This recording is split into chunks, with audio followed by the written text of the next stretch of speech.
sebenarnya apa sih yang disebut Ya'juj Ma'juj? Imam Mahdi, Dajjal, dan Nabi Isa. Kan kalau dicerita Ustadz Kiai Habib, kita seperti mendengarkan dongeng ya teman-teman ya. Bahwasanya nanti kalau ingin kiamat Ya'juj Ma'juj, makhluk raksasa yang jahat ya akan muncul menyerang kita. Kemudian Imam Mahdi, pahlawan yang menolong umat di dunia, orang-orang di dunia. Imam Mahdi, terus Dajjal, makhluk yang paling jahat dari zaman dulu sampai sekarang bakal membasmi kita. Dan kemudian Nabi Isa turun pas hari kiamat untuk membunuh Dajjal. Sedangkan Imam Mahdi katanya dibunuh oleh Dajjal. Sekarang Nabi Isa ingin membunuh Dajjal. Dan kenapa sih? Mungkin pertanyaan besar bagi umat-umat Islam, kenapa sih bukan Nabi Muhammad yang membunuh Dajjal? Kenapa Nabi Isa yang membunuh Dajjal?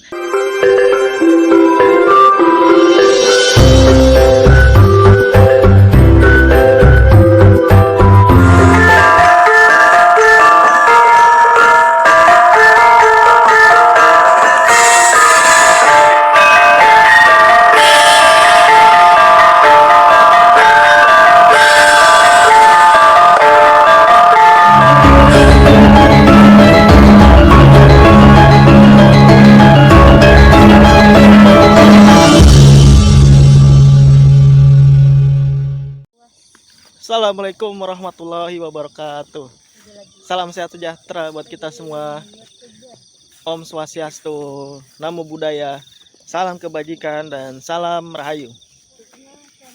Halo teman-teman, ketemu lagi di video channel saya. Saya lagi main ke Bogor Selatan ya.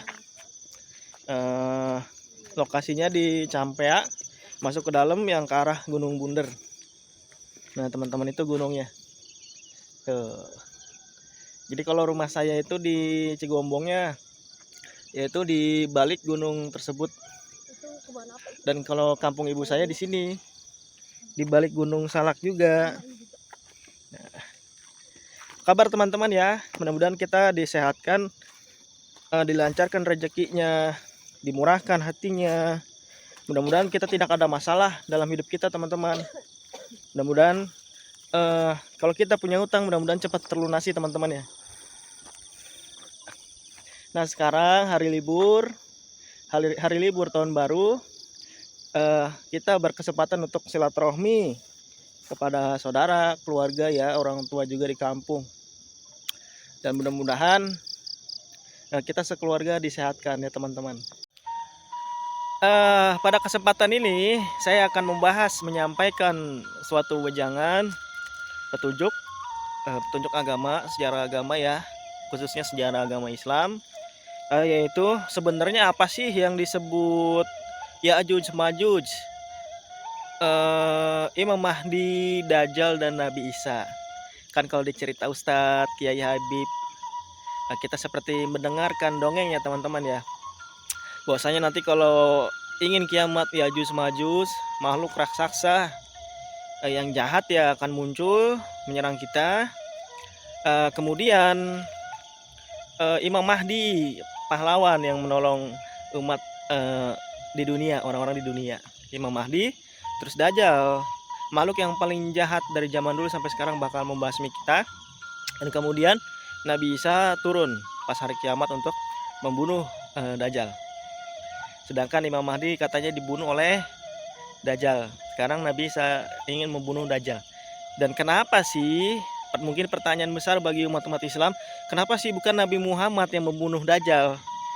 Kenapa Nabi Isa yang membunuh Dajjal? Nah, di sini kesempatan ini saya akan menjelaskan yang sebenarnya secara hakikatnya apa pengertian dari Ya'juj Ma'juj, Imam Mahdi, Dajjal, dan Nabi Isa. Siapakah mereka? Dan maksudnya cerita itu apa? Nah, matahari terbitnya dari Bogor sana ya. Jadi dari arah Sukabumi ke sana itu terbit matahari. Terbenamnya di sana. Dan itu juga ada pelangi teman-teman. Kilo ya, mataharinya baru terbit soalnya. Ya udah, kita langsung saja teman-teman menjelaskan perihal tadi. Sebelum saya menjelaskan kebenarannya, alangkah baiknya teman-teman tonton sampai selesai biar tidak gagal paham. Pertama ya. Yang kedua, jangan lupa subscribe, like, comment, share video ini. Mudah-mudahan bermanfaat khususnya buat diri sendiri, buat teman-teman, saudara, dan keluarga yang lainnya di luar sana. Sip, kita mulai. Nah, penjelasan yang pertama yang akan saya jelaskan kebenarannya adalah Ya'juj Ma'juj. Cerita Ya'juj Ma'juj bakal turun menyerang umat manusia di bumi. Makhluk-makhluk raksasa ya teman-teman ya. Nah, jadi di sini kalau kita mendengarkan sejarah Ya'juj Ma'juj itu seperti dongeng teman-teman ya. Nanti muncul dari bagian apa ya, negara Cina katanya sih, yang ada tembok Cina, mungkin dari situ ya. Karena sejarahnya dimulai dari Nabi Zulkarnain pada zaman dahulu. Iya, enggak. Jadi katanya sih raksasa yang bakal menghancurkan umat manusia di bumi. Padahal tidak ya teman-teman ya. Kebenaran yang saya sampaikan adalah Ya'juj itu adalah bahasa Arab ya, atau bahasa dari mana pokoknya. Yang saya tahu terjemahannya adalah Ya'juj adalah benua Asia, Ma'juj adalah benua berkuda. Nah, jadi dari sini mungkin teman-teman tahu ya. Jadi yang menghancurkan bumi itu adalah benua Asia dan benua berkuda. Apa maksudnya? Benua Asia ya seperti kita di Indonesia, Asia dan lain-lainnya, Jepang, Cina ya. Benua berkuda. Nah, teman-teman, berkuda. Berkuda di sini bukan maksudnya kita punya kuda atau mengendarai kuda, menaiki kuda, bukan. Berkuda di sini adalah kendaraan, teman-teman. Disinilah awal mulanya diproduksi mobil-mobil, kendaraan itu dari Asia banyaknya teman-teman ya. Benua Asia dan benua berkuda, Ya'juj Ma'juj artinya. Benua berkuda itu maksudnya adalah negara yang memproduksi besar-besaran kendaraan. Lihat aja kendaraan teman-teman yang paling banyak diproduksi, dipasarkan kemana? Ke Asia. Yang membuat Asia seperti Jepang, Cina, dan lain-lain. Seperti motor ya banyak ya. Itulah yang bakal menghancurkan peradaban kehidupan manusia, yaitu polusinya teman-teman ya. Menimbulkan panas, hawa panas, dan menimbulkan efek rumah kaca karena polusi dari kendaraan tersebut. Itulah yang menyebabkan umat kita nanti kedepannya bakal hancur teman-teman. Karena kendaraan, pengusaha-pengusaha pada mengorek semua, menggali, menambang semua bahan bakar. Jadi bahan bakar di bumi bakal habis. Dan seterusnya dan seterusnya. Kalau masih berlanjut memproduksi kendaraan, memakai bahan bakar dari minyak bumi, itu bakal merusak kita, merusak bumi, ya kan? Polusinya juga merusak, bisa membunuh kehidupan kita. Langit yang cerah ini nanti bakal menjadi hilang, bukan cerah lagi tapi kotor. Nah, itulah yang disebut Ya'juj Ma'juj kenyataannya teman-teman ya. Nah, dongeng selanjutnya adalah Imam Mahdi bakal turun, yaitu pemimpin muda bakal turun ya, untuk menghancurkan Ya'juj Ma'juj dan Dajjal. Tapi terbunuh, bisa dibunuh oleh Dajjal ya teman-teman ya. Nah, di sini siapa sih Imam Mahdi? Jadi Imam Mahdi itu bukan nama teman-teman ya, bukan nama yang menunjukkan orang, bukan. Tapi Imam Mahdi itu adalah siloka, sama seperti Ya'juj Ma'juj tadi. Filsafat yang kita bisa terjemahkan, artikan, dan maksudnya kemana. Jadi bukan hanya dongeng, cerita sejarah semata teman-teman ya. Kita gali lebih dalam. Imam itu pemimpin, Mahdi itu muda, pemimpin muda. Lihat teman-teman, di Indonesia dan di luar negeri, Asia, Amerika, Eropa ya. Lihat pemimpinnya muda semua nggak? Khususnya di Asia ya. Nah, yang bakal memimpin umat manusia di akhir zaman adalah Imam Mahdi, pemimpin muda semua. Maksudnya muda di sini bisa dibilang perawakannya masih muda, umurnya masih muda.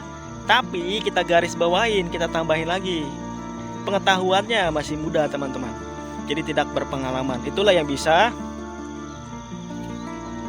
dibunuh oleh Dajjal, kekuatan Dajjal dan Ya'juj Ma'juj. Makanya Imam Mahdi kalah teman-teman, karena tidak berpengalaman dalam memimpin dan lain-lain ya teman-teman ya. Bahkan kita pun banyak yang anak muda pada so tahu, padahal tidak punya pengalaman, tidak mendengarkan pengalaman orang tua.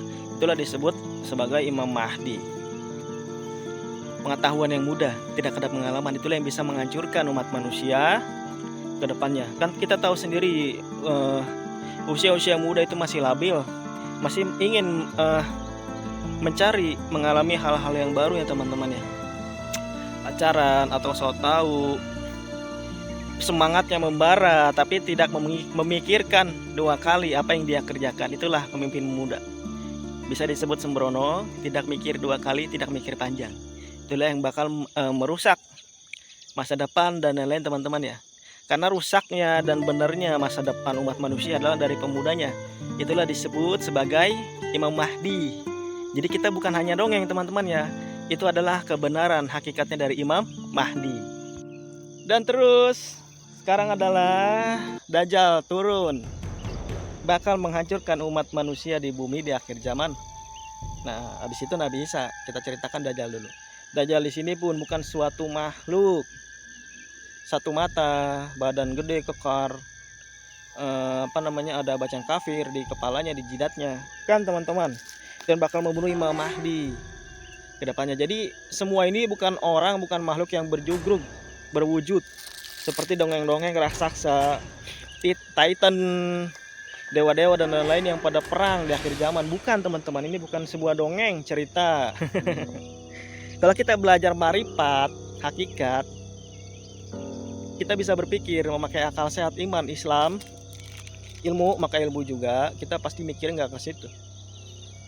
Pasti mikirnya adalah itu kita siloka, sebenarnya filsafat yang harus dipikirkan ya, dan mengilhami dari kenyataan kehidupan.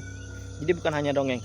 Jadi Dajjal mata satu itu adalah jadi orang-orang, sekumpulan banyak orang-orang yang hanya melihat satu pandangan aja, pandangan buruk maksudnya ya, ditutup.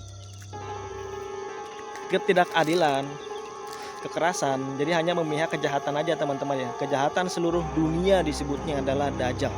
Dari kejahatan menipu, korupsi, memperkosa, membunuh dan lain-lain ya teman-teman, yang merusak, menjajah. Nah itu, kalau keadaannya seluruh dunia mengikuti seperti itu disebutnya Dajjal. Makanya Dajjal bisa membunuh anak muda ya tadi. Anak muda kan sembrono, tidak mikir dua kali, pacaran ya kan, tidak mendengarkan nasihat orang tua yang lebih pengalaman. Itulah kalah sama iblis, sama Dajjal. Jadi sama aja, keseluruhan kejahatan di dunia itu disebutnya iblis. Nah rajanya adalah Dajjal teman-teman ya. Maksudnya orang yang kesetanan, orang yang jahat, karena setan kan ada di dalam diri setiap manusia. Kalau seluruh dunia kesetanan, keiblisan, disebutnya adalah Dajjal. Kalau global seluruh manusia, itulah yang bisa merusak, menghancurkan umat bumi di dunia, menghancurkan umat-umat muda, pasukan muda di dunia ya. Jadi bukan perang sebenarnya itu. Perang sih, kenyataannya perang, tapi bukan berwujud seperti makhluk-makhluk, dan perang nantinya seperti raksasa, bukan teman-teman ya. Nah itulah yang disebut Dajjal teman-teman. Dan beberapa minggu, sebulan yang lalu ya, itu saya punya konten video juga yang menjelaskan perbedaan antara setan, jin, iblis, dan Dajjal. Nah bisa teman-teman lihat di konten video saya yang sebelum-sebelumnya teman-teman ya, biar lebih detail. Untuk selanjutnya adalah Nabi Isa turun. Kan Nabi Isa udah wafat, kok bisa turun lagi? Nah itu siloka juga, filsafat yang harus kita pikirkan. Jadi bukan benar-benar terjadi bakal turun datang semua Imam Mahdi, Ya'juj Ma'juj, Dajjal, Nabi Isa. Enggak teman-teman, itu adalah filsafat siloka yang harus kita pikirkan. Itu semua tidak akan terjadi seperti dongeng yang kita dengarkan pada saat ngaji, pada saat kecil, dan pada saat dewasa kita selalu ditipu oleh pengetahuan tersebut, dongeng tersebut, yang padahal tidak akan pernah terjadi teman-teman ya. Mereka datang tidak, berperang tidak, pada raksasa seperti di film Titan, tidak ya teman-teman ya. Jadi kenapa sih bukan Nabi Muhammad yang turun untuk membunuh Dajjal dan Ya'juj Ma'juj? Nabi Isa itu apa sih teman-teman? Rohul Kudus, Al-Masih itu adalah zaman yang dimana Rohul Kudus, roh-roh suci atau orang-orang yang berpribadian suci, tingkah lakunya utamanya ya, bukan sholat 5 waktu dari takbiratul ihram sampai tahiyat akhir, bukan. Itu adalah praktek, itu adalah teori atau ritual. Prakteknya maksudnya mempunyai hati, tingkah laku, ucap lampah yang kudus, yang suci. Itulah Nabi Isa bakal turun. Jadi bukan Nabi Isanya, tapi Rohul Kudusnya. Bukan Yesusnya, bukan, tapi Rohul Kudusnya yang bakal mensucikan orang-orang untuk membunuh Dajjal, kejahatan seluruh dunia, dan Yajuj Majus dan kendaraan yang bisa menghancurkan populasi, kesegaran udara, ya kan, lingkungan dan lain-lain. Dan biar tidak bahan bakar bumi diambil terus, ya minyak buminya ya. Itulah Nabi Isa. Jadi sebenarnya kalau kita pengen hidup panjang ke depannya, sampai cucu buyut kita ke depannya, itu harus mempunyai pemikiran yang suci, netral, dan hati yang suci netral. Itu biar kehidupan kita langgeng, terjaga, lestari. Itulah maksudnya teman-teman. Hari ini tepatnya di tahun baru Masehi ya, tanggal 1 Januari tahun 2022. Kita berdoa, berharap mudah-mudahan di tahun yang baru ini teman-teman, hidup kita jauh lebih baik dari pada tahun-tahun sebelumnya teman-teman. Entah itu akhlak kita atau keuangan kita ya teman-teman ya, dan kesehatan kita. Mudah-mudahan jauh lebih baik di tahun baru 2022 ini teman-teman. Dajjal itu bukan makhluk berwujud seperti manusia dan jin. Sebenarnya bukan. Pada zaman dahulu pun, pada saat Adam dan Hawa digoda itu oleh Dajjal, sebenarnya itu adalah orang lain juga menggoda ke mereka supaya memakan buah khuldi ya teman-teman ya. Khuldi, buah khuldi. Dajjal adalah raja iblis ya, yang bersemayam di semua makhluk. Itu tugasnya adalah menggoda, membawa kutuk. Bukan yang terkutuk, tapi membawa kutuk. Jadi iblis, setan itu bukan yang dikutuk atau terkutuk, bukan. Mereka yang membawa kutuk teman-teman. Nah itu kita harus bisa belajar marifat hakikat seperti itu teman-teman ya. Bisa mengalahkan Yajuj Majuj dan Dajjal adalah Nabi Isa, itu Rohul Kudus, suci. Jadi orang yang suci, orang-orang yang suci seluruh dunia bisa menghancurkan orang-orang jahat di seluruh dunia. Itu maksudnya. Dan memperbaiki keindahan alam dari kendaraan bermotor yang disebut Yajuj Majuj tadi ya, benua Asia dan benua berkuda. Maksudnya kendaraan yang memakai tenaga kuda, itu maksudnya ya, seperti motor, mobil yang bisa merusak bumi ya, karena kan bahan bakarnya, minyak buminya disedot terus, ditambang terus, dan bisa menghancurkan langit. Kalau kita punya suci, punya hati yang suci, pemikiran yang panjang ke depan, mikir 2 kali, itu tidak akan memproduksi motor, mobil secara terus menerus hanya mengejar ekonomi keuangan. Ya kalau kita berpikir itulah Rohul Kudus bakal turun untuk mengklirkan, membebaskan dari Yajuj dan Dajjal. Dajjal adalah kejahatan di seluruh dunia, mendunia, kejahatan yang mendunia, disebutnya Dajjal. Bisa dibebaskan, dimusnahkan oleh kesucian kita di dalam diri ya teman-teman. Jadi selalu setiap dongeng yang dilantunkan oleh Ustadz Kiai Habib Syekh itu adalah terus menilik ke diri sendiri teman-teman, dan kepada dunia, ke masing-masing makhluk tersebut ya, yang di dunia ya. Kalau kita belajar marifat hakikat, kesitulah larinya yang tadi saya sebutkan. Jadi bukan dongeng seperti raksasa The Titan pada berperang ya untuk membela bumi di hari akhir zaman. Bukan ya teman-teman ya. Nah mungkin wejangan petunjuk agama saya di kesempatan hari ini cukup sekian saja ya. Dan kita berlanjut di video berikutnya, mudah-mudahan kalau kita masih diberi kesehatan dan panjang umur teman-teman. Sebelum pamit jangan lupa like, subscribe, komen, dan share video saya. Mudah-mudahan bermanfaat khususnya buat diri saya dan lain-lain teman-teman ya. Mudah-mudahan kita disehatkan sekeluarga di hari libur ini. Assalamualaikum warahmatullahi wabarakatuh. Salam sehat sejahtera buat kita semua. Om Swastiastu, Namo Buddhaya, salam kebajikan dan salam rahayu. Ciao.